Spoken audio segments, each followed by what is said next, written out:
सोलापूर कृषी उत्पन्न बाजार समितीच्या निवडणुकीनंतर जिल्ह्याच्या राजकारणात नव्या समीकरणांची नांदी होत असल्याचं चित्र समोर येत आहे।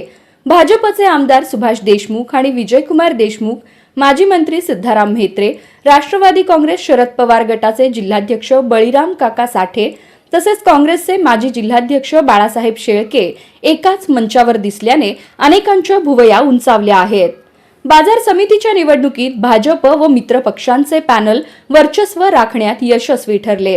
भाजप आमदार सचिन कल्याण शेट्टी, काँग्रेसचे माजी आमदार दिलीप माने आणि सुरेश हसापुरे यांच्या पॅनलने मोठा विजय मिळवला। दुसरीकडे देशमुख बंधू म्हेत्रे साठे यांच्या पॅनलला केवळ 4 जागांवर समाधान मानावे लागले। निवडणुकीनंतर आमदार सुभाष देशमुख यांच्या विकासनगर येथील कार्यालयात सर्व नेते एकत्र जमले।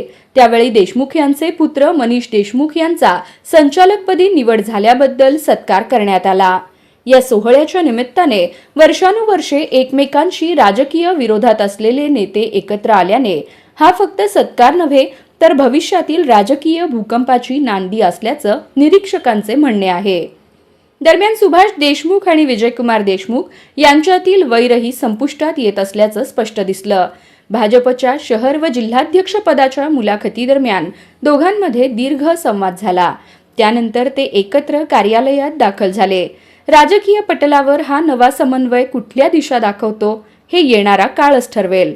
मात्र सोलापूर जिल्ह्यात नवे समीकरण तयार होत असल्याचे नक्की झालंय।